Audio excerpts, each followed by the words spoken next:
Hello my students, welcome to my 100% English channel. Today we will study about the second part of future continuous tense. Future continuous tense जिसके बारे में हम पिछले video में पढ़ चुके हैं, उसके आइडेंटिफिकेशन के बारे में जाना, अफर्मेटिव सेंटेंस पढ़ा। आज हम लोग फ्यूचर कंटिन्यूअस टेंस के अंतर्गत निगेटिव सेंटेंस पढ़ेंगे। निगेटिव सेंटेंस मीन्स होता है नकारात्मक वाक्य। तो सबसे पहले इसका स्ट्रक्चर देख लेते हैं।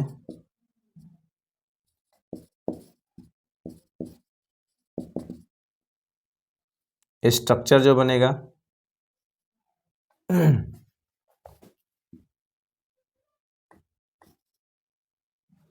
तो सबसे पहले हम लिखेंगे क्या, सब्जेक्ट, फिर हेल्पिंग वर्ब लगाएंगे, फिर उसके बाद हम नॉट लिखेंगे, फिर वर्ब की फर्स्ट फॉर्म में आईएनजी लगाएंगे। इसके बाद हम जो है ऑब्जेक्ट लिखेंगे और इसके बाद अदर्स लगाएंगे। अभी बात ध्यान में रखिएगा कि जो हम हेल्पिंग वर्ब लगाएंगे, यहाँ जो कहा गया है हेल्पिंग वर्ब, तो हेल्पिंग वर्ब जो लगेगा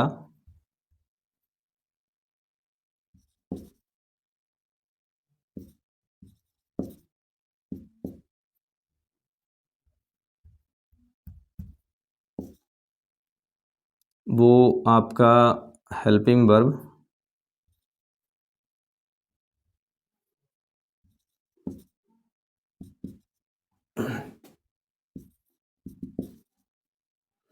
विल बी या विल बी लगाते हैं भाई।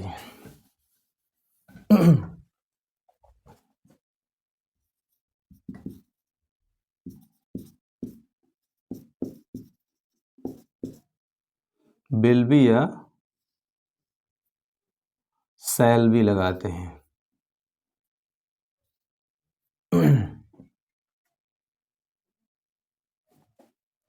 अब सबसे बड़ी बात यह है कि हम विल बी किसके साथ लगाएंगे और शैल बी किसके साथ लगाएंगे। आई और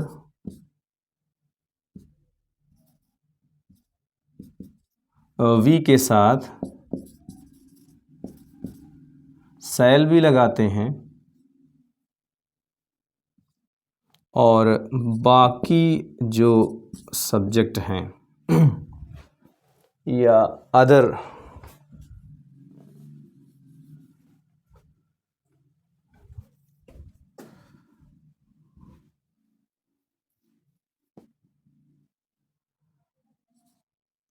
जो सब्जेक्ट होंगे या अन्य सब्जेक्ट जो होंगे, मान लीजिए ये अन्य सब्जेक्ट ही हम लिख दे रहे हैं। चलिए ठीक है, हम अन्य सब्जेक्ट लिख दे रहे हैं।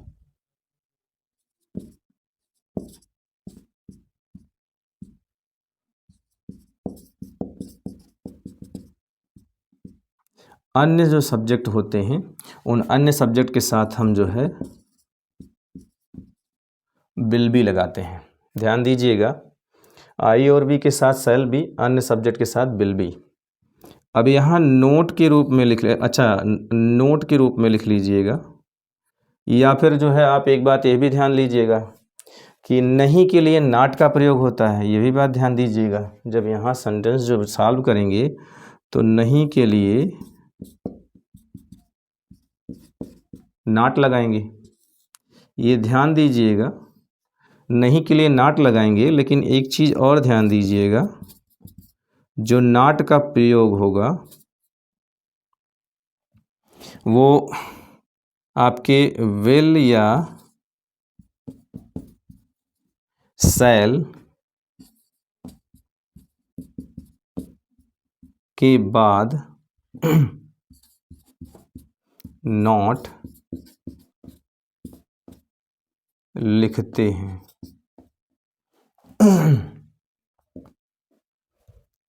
और जो आपको यहाँ दिया गया है वर्ब की फर्स्ट फॉर्म में आईएनजी, तो वर्ब की फर्स्ट फॉर्म में आईएनजी का प्रयोग होता है। अब ध्यान दीजिएगा, फ्यूचर कंटीन्यूअस टेंस में निगेटिव सेंटेंस का जो स्ट्रक्चर बनता है वो सब्जेक्ट होता है, हेल्पिंग वर्ब होती है, नॉट होता है, वर्ब की फर्स्ट फॉर्म में आईएनजी, ऑब्जेक्ट अदर्स होता है।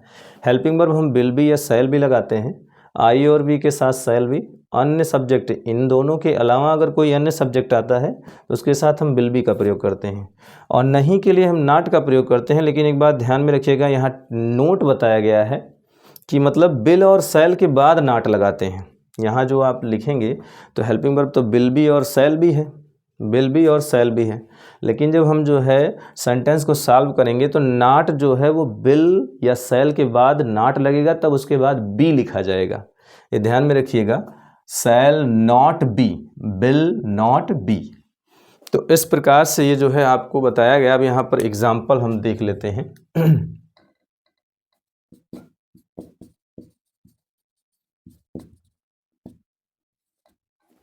एक बात और आपको बतानी थी, फ्यूचर कंटीन्यूअस टेंस, इसमें जो है आपको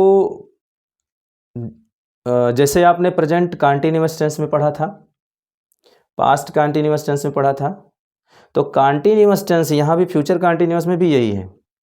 कंटीन्यूअस जो होता है वो परमानेंट एक्शन नहीं होता है, वो टेम्परोरी एक्शन होता है, अस्थायी कार्य होता है। अब भाई जैसे अगर परमानेंट एक्शन होता है तो वो इंडेफिनिट में होता है। Permanent action present indefinite, past indefinite और फ्यूचर इंडेफिनिट। अगर कोई परमानेंट एक्शन है और वो प्रेजेंट में घटित हो रहा है, वर्तमान काल में घटित हो रहा है, तो वो प्रेजेंट इंडेफिनिट हुआ। अगर कोई परमानेंट एक्शन वो पास्ट में घटित हो रहा है तो पास्ट इंडेफिनिट हो गया। अगर कोई परमानेंट एक्शन जो है वो फ्यूचर में घटित हो रहा है तो इसलिए वो फ्यूचर इंडेफिनिट टेंस हो गया। लेकिन जब हम अस्थायी कार्य यानी टेम्पोररी वर्क के लिए बात करते हैं तो टेम्पोररी वर्क केवल कंटीन्यूअस में घटित होता है।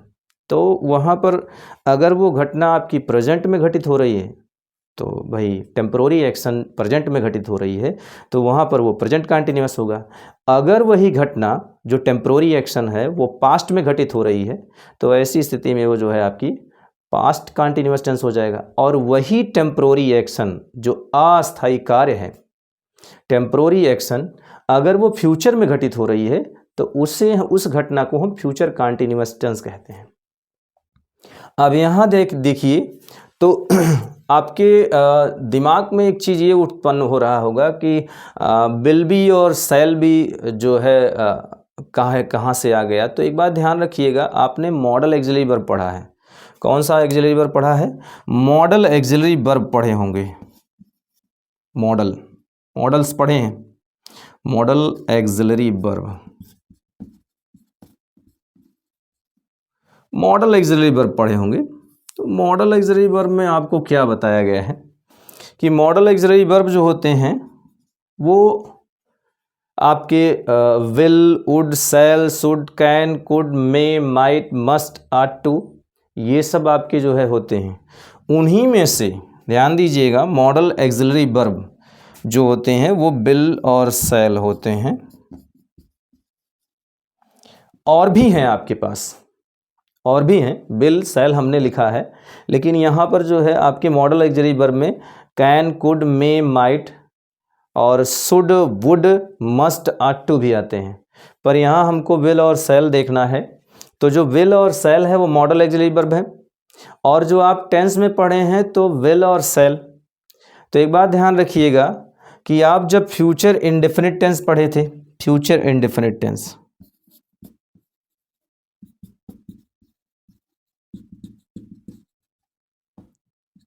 फ्यूचर इंडेफिनिट टेंस पढ़े थे, तो फ्यूचर इंडेफिनिट टेंस में आपने देखा था वहां भी आप विल शैल लगाए।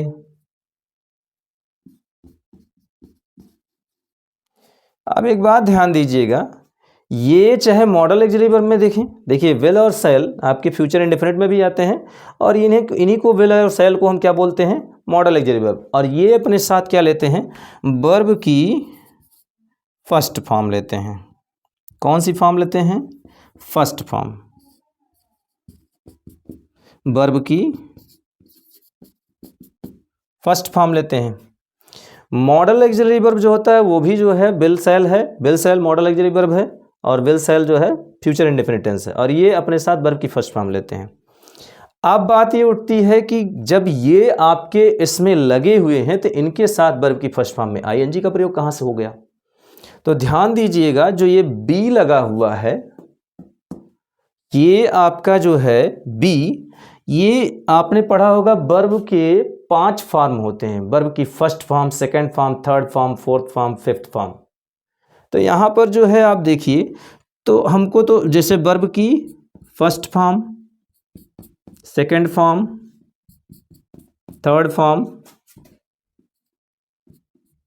फोर्थ फॉर्म और फिफ्थ फॉर्म, ये देख रहे हैं आप। इसमें जो है जो वर्ब की फर्स्ट फॉर्म होती है वो है आपकी बी, ठीक, यहां पर जो है बी है। दूसरा सेकंड फॉर्म इसकी होती नहीं, थर्ड फॉर्म बीन होती है, और फोर्थ फॉर्म जो है बीइंग होती है, फिफ्थ फॉर्म होती नहीं है इसकी, ठीक। तो देखिए, वर्ब की फर्स्ट फॉर्म बी है, उसकी थर्ड फॉर्म बीन है, और फोर्थ फॉर्म बीइंग है। तो हमको क्या करना है, विल और शैल के बाद, विल और शैल के बाद वर्ब की फर्स्ट फॉर्म ही लानी है, विल और शैल के बाद वर्ब की फर्स्ट फॉर्म ही लानी है। इसलिए जो है हमने क्या किया, विल और शैल के साथ में, विल और शैल के साथ में हमने वर्ब की फर्स्ट फॉर्म लगा दी। कौन सी फॉर्म? वर्ब की फर्स्ट फॉर्म। तो इसलिए बात ध्यान में रखिएगा कि यहां पर जो है, जो ये बी लगा हुआ है, ये शैल और विल हमेशा अपने पश्चात वर्ब की कौन सी फॉर्म, विल और शैल अपने पश्चात वर्ब की फर्स्ट फॉर्म लेते हैं। और यहां आपका बीई जो है, बी, वो वर्ब की कौन सी फॉर्म है? फर्स्ट फॉर्म है। इसलिए जो है यहां विल और शैल के साथ में वर्ब की फर्स्ट फॉर्म लगा दी गई। अब ये हो गया आपका एक हेल्पिंग वर्ब मान लिया फ्यूचर कंटीन्यूअस टेंस का, इसे हेल्पिंग वर्ब मान लिया फ्यूचर कंटीन्यूअस का, विल बी और शैल बी, और इसके साथ में इन्होंने वर्ब की फर्स्ट फॉर्म लगा दी, फर्स्ट फॉर्म में आईएनजी लगा दिया। तो ये ध्यान रखिएगा, कंटीन्यूअस टेंस में घटना जब घटित होती है तो कंटीन्यूअस में वर्ब की फर्स्ट फॉर्म में आईएनजी का ही प्रयोग होता है। अब यहाँ जो है हम भाई विल और शैल के साथ में वर्ब की फर्स्ट फॉर्म भी हो गई और साथ में वर्ब की फर्स्ट फॉर्म में आईएनजी का भी प्रयोग हो गया। तो अब वहाँ फ्यूचर कंटीन्यूअस टेंस में जो है हेल्पिंग वर्ब क्या बना दिया गया? विल बी और शैल बी। फिर से देख लीजिए, यहाँ पर मॉडल ऑक्सिलरी वर्ब विल और शैल हैं जिनके साथ में वर्ब की फर्स्ट फॉर्म प्रयोग होता है, और फ्यूचर इंडेफिनिट टेंस में भी विल और शैल के साथ में जो है वर्ब की फर्स्ट फॉर्म, यानी ये विल शैल जो है फ्यूचर इंडेफिनिट में भी प्रयोग होते हैं और एक प्रकार के मॉडल ऑक्सिलरी वर्ब हैं। तो इसमें वर्ब की फर्स्ट फॉर्म का प्रयोग होता है इनके साथ में। तो इसलिए जो है क्या किया गया कि वर्ब की फर्स्ट फॉर्म बीई होता है, इसकी थर्ड फॉर्म बीन होती है और फोर्थ फॉर्म बीइंग होती है। तो हमको जो है विल और शैल के बाद क्या लगाना है? वर्ब की फर्स्ट फॉर्म। इसलिए हमने जो है विल और शैल और विल के बाद में वर्ब की फर्स्ट फॉर्म लगा दी, और ये हो गया फ्यूचर कंटीन्यूअस टेंस की हेल्पिंग वर्ब हो गई। अब हेल्पिंग वर्ब हो गई और साथ में वर्ब की फर्स्ट फॉर्म में आईएनजी का प्रयोग कर दिया गया। तो इस प्रकार से ये विल बी और शैल बी यहां पर हेल्पिंग वर्ब के रूप में लगेंगे। अब हम एग्जाम्पल देख लेते हैं। तो मैं कक्षा में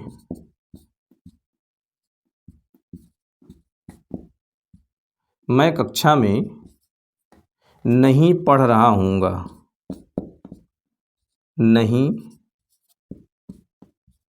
पढ़ रहा हूँगा। दूसरा एक सेंटेंस दे रहे हैं, हम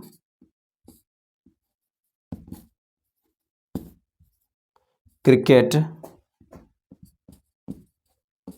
नहीं खेल रहे होंगे, वे या वह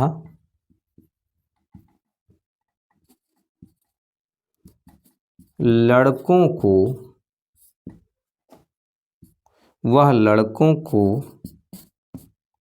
नहीं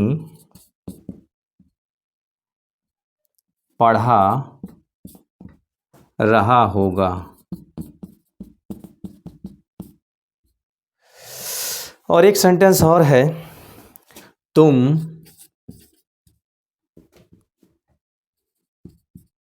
इस समय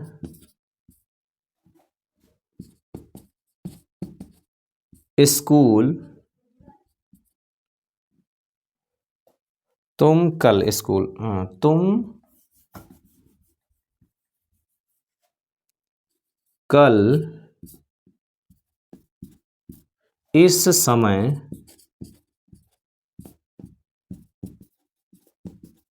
स्कूल नहीं जा रहे होगे।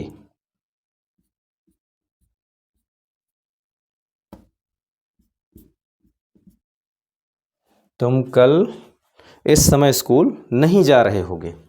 अब यहाँ देखिए सेंटेंस जब हम सॉल्व करेंगे तो एक बात ध्यान रखिए, रहा होगा, रही होगी, रहे होंगे, रहा होगा इत्यादि शब्द जो आते हैं किसी वाक्य के अंत में तो उसे हम फ्यूचर कंटीन्यूअस टेंस कहते हैं। और इसमें नहीं शब्द आया है इसलिए निगेटिव सेंटेंस है, क्योंकि कब, कहाँ, क्यों, कैसे तो आया नहीं है, इसलिए इंट्रोगेटिव सेंटेंस नहीं है। यहाँ नहीं शब्द आया है इसलिए निगेटिव सेंटेंस है। इसलिए निगेटिव सेंटेंस भी किससे शुरू होता है? सब्जेक्ट से शुरू होता है। अब हमारा जो सब्जेक्ट है, सब्जेक्ट मीन्स करता करता मतलब कार्य करने वाला कौन है? मैं की अंग्रेजी हो जाएगी आई और उसके बाद फिर हेल्पिंग वर्ब लगेगा। और हेल्पिंग वर्ब क्या लगाते हैं? विल बी और शैल बी। आई और बी के साथ शैल बी लगाते हैं, इसलिए हम यहाँ क्या लगाएंगे? Shall be. अब ये भी बात ध्यान में रखिएगा कि नहीं के लिए हम नॉट लगाते हैं, लेकिन एक बात और है कि नोट में हमने बताया है कि उस विल या शैल के बाद नॉट लगाते हैं, विल या शैल के बाद नॉट लिखते हैं। तो यहाँ पर शैल हमने लिख दिया तो हम नॉट लगा करके तब उसके बाद हम बीई लिखेंगे। ध्यान दीजिएगा, हमने जो कहा है कि विल और शैल के बाद नॉट लिखते हैं, उसके बाद बी लिखेंगे, यानी शैल नॉट बी और विल नॉट बी लिखेंगे। तो यहाँ पर शैल नॉट बी। अब वर्ब मीन्स क्रिया मतलब कार्य कौन सा रहा? पढ़ने का, पढ़ रहे हैं, तो पढ़ने की अंग्रेजी हो जाती है रीड, और उसमें हम लगा देंगे आईएनजी, रीडिंग। ऑब्जेक्ट हमारे पास है नहीं, और अदर्स में आपका बचा हुआ है कक्षा में in the class, in the class. तो I shall not be reading in the class. दूसरा सेंटेंस जो दिया गया है, हम क्रिकेट नहीं खेल रहे होंगे, तो रहा होगा, रही होगी, रहे होंगे, फ्यूचर कंटीन्यूअस टेंस। इसमें नहीं शब्द आया है यानी ये निगेटिव सेंटेंस है। और सब्जेक्ट जो है वो हम है, हम की अंग्रेजी होती है वी, और आई और बी के साथ हम क्या लगाते हैं? Shall be. तो हम शैल लिखेंगे लेकिन बी तुरंत नहीं लिखेंगे, क्योंकि इसने कहा है कि विल या शैल के बाद नॉट लिखते हैं, इसलिए हम नॉट लगाएंगे और उसके बाद फिर हम बी लिखेंगे। और उसके बाद वर्ब की फर्स्ट फॉर्म में आईएनजी, वर्ब में क्रिया मतलब कार्य कौन सा हो रहा है? खेलने का, खेलने की अंग्रेजी होती है प्ले, उसमें हम आईएनजी लगा देंगे, प्लेइंग। और उसके बाद फिर जो है ऑब्जेक्ट पता करने के लिए हम क्या से प्रश्न पूछेंगे? क्या खेल रहे होंगे? तो क्रिकेट, तो इसलिए प्लेइंग क्रिकेट। अब एक बात और है यहाँ पर, ये देख लीजिए, we shall not be playing cricket, वह लड़कों को नहीं पढ़ा रहा होगा। तो यहाँ रहा होगा, रही होगी, रहे होंगे, फ्यूचर कंटीन्यूअस टेंस। अब इसमें नहीं शब्द आया है, तो नहीं शब्द यानी निगेटिव सेंटेंस है, तो सब्जेक्ट लिखेंगे। सब्जेक्ट मीन्स करता करता मतलब कार्य करने वाला कौन है? वह, और वह की अंग्रेजी होती है ही। और फिर हेल्पिंग वर्ब लगाएंगे। हेल्पिंग वर्ब क्या लगेगा? विल बी या शैल बी। और हम भाई आई और वी के साथ शैल भी लगता है, यहाँ आई वी तो है नहीं, इसलिए अन्य सब्जेक्ट में चला गया ये, और अन्य सब्जेक्ट के साथ विल भी लगाते हैं, तो हम लिखेंगे विल। और वी तब तक नहीं लिखेंगे जब तक हम नॉट नहीं लगा देते हैं, क्योंकि यहाँ कहा गया विल और शैल के बाद हम नॉट लगाते हैं। तो यहाँ नॉट लिख करके उसके बाद हम बी लिखेंगे, और उसके बाद वर्ब में क्रिया मतलब कार्य कौन सा हो रहा है? पढ़ाने का, पढ़ाने की अंग्रेजी होती है टीच, उसमें हम आईएनजी लगा देंगे, टीचिंग। फिर जो है ऑब्जेक्ट पता करने के लिए हम क्या से प्रश्न पूछते हैं या किसको से प्रश्न पूछते हैं? तो अगर निर्जीव होगा तो क्या से प्रश्न पूछेंगे, अगर सजीव होगा तो किसको से प्रश्न पूछेंगे। तो यहाँ पर भाई किसको नहीं पढ़ा रहा होगा? तो लड़कों को, तो इसलिए जो है क्या है? लड़कों की अंग्रेजी द बॉयज़, लास्ट में फुल स्टॉप। कह रहे हैं ही will not be teaching the boys. अब आगे कह रहे हैं तुम कल इस समय स्कूल नहीं जा रहे होगी, तो रहा होगा, रही होगी, रहे होंगे इत्यादि शब्द जिस वाक्य के अंत में आता है उसे फ्यूचर कंटीन्यूअस टेंस कहते हैं। और इसमें नहीं शब्द आया है इसलिए निगेटिव सेंटेंस है। और यहाँ पर निगेटिव सेंटेंस सब्जेक्ट से शुरू होता है। सब्जेक्ट मीन्स करता करता मतलब कार्य करने वाला। कार्य करने वाला कौन है? तुम की अंग्रेजी हो जाएगी यू। और उसके बाद फिर जो है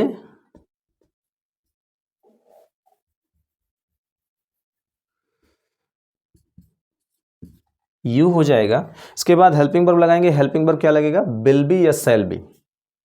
अब यहाँ पर जो है हम क्या लगाएंगे, क्योंकि आई और वी के साथ शैल भी लगता है, यहाँ आई वी तो है नहीं, यानी यू है, यू अदर में चला गया, यानी अन्य सब्जेक्ट में चला गया, अन्य सब्जेक्ट में बिल भी लगाते हैं। तो यहाँ हम बिल लिखेंगे, लेकिन बिल तब तक नहीं लिखेंगे जब तक हम नॉट नहीं लगा देते हैं, क्योंकि यहाँ पर आपको सेंटेंस में बताया गया है, यहाँ पर जो है आपको बताया गया बिल या शैल के बाद नॉट लिखते हैं।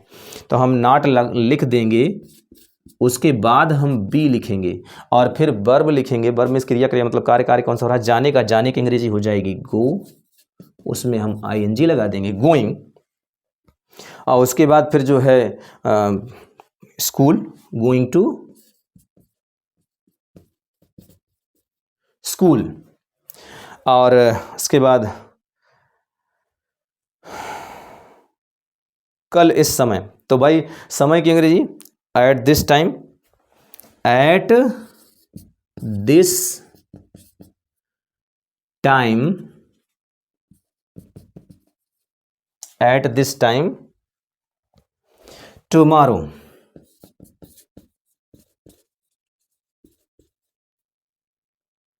Eight this time tomorrow. ध्यान दीजिएगा, ये जो सेंटेंस लिखा गया है, you will not be going to school at this time tomorrow.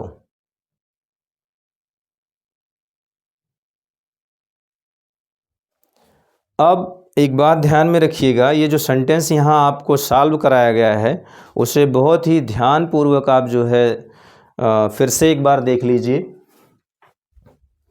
हम लोग फ्यूचर कंटीन्यूअस टेंस के अंतर्गत निगेटिव सेंटेंस पढ़ रहे हैं और इसमें हमने बताया कि स्ट्रक्चर जो होता है वो सब्जेक्ट पहले लिखते हैं, फिर हेल्पिंग वर्ब, नॉट, वर्ब की फर्स्ट फॉर्म में आईएनजी, ऑब्जेक्ट अदर्स, लास्ट में फुल स्टॉप। सबसे पहली चीज़ ये बात ध्यान में रख लीजिए कि इसे सॉल्व करने से पहले, एग्जाम्पल देखने से पहले हमको ये देखना है कि हेल्पिंग वर्ब हम क्या लगाते हैं। तो हेल्पिंग वर्ब हम जो है विल बी या शैल बी लगाते हैं, और आई और वी के साथ शैल भी लगाते हैं, अन्य सब्जेक्ट के साथ विल भी लगाते हैं। इन दोनों को छोड़ने के पश्चात जो बचेंगे उन सब्जेक्ट के साथ हम विल भी लगाएंगे। नहीं के लिए नॉट लगाते हैं, लेकिन एक बात ध्यान रखिएगा कि विल या शैल के बाद नॉट लिखते हैं, यानी हम शैल नॉट भी लगाएंगे और विल नॉट भी लगाएंगे।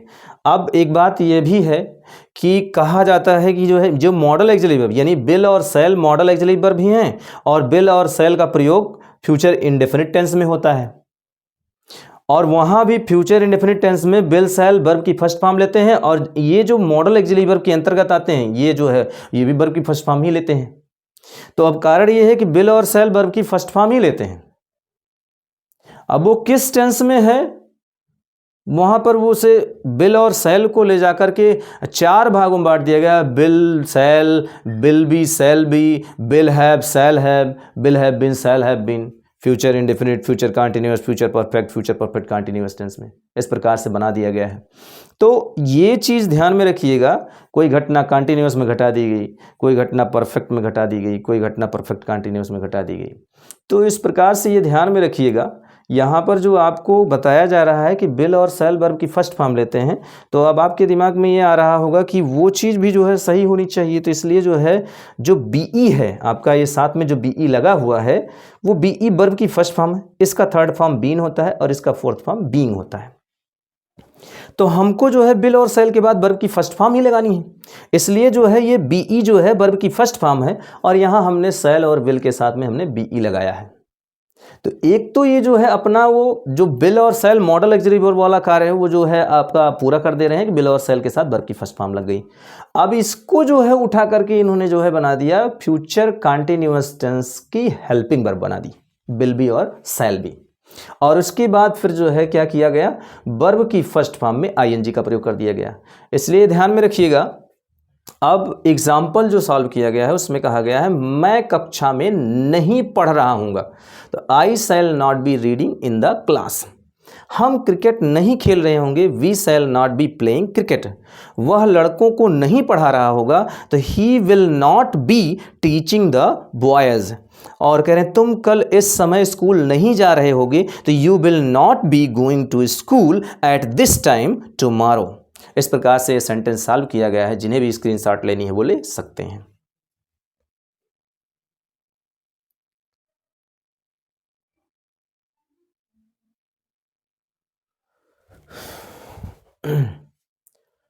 आज के लिए बस इतना ही। हमारी वीडियो कैसी लगी कमेंट करके बताइएगा। और अगर आपको जो है इसे समझने में कोई दिक्कत हो रही है तो हमारे चैनल पर जाइएगा और वहाँ पर जो है आपको शुरू से पढ़ाया गया है, उस पर वहाँ जा कर के आप शुरू से अगर पढ़ेंगे तो आपको अच्छे से समझ में आएगा। और आपसे यही निवेदन है कि इस वीडियो को लाइक कर दीजिए, कमेंट कर दीजिए और जहाँ तक हो सके शेयर कर दीजिए और मेरे इस चैनल को सब्सक्राइब कर लीजिए। Thank you.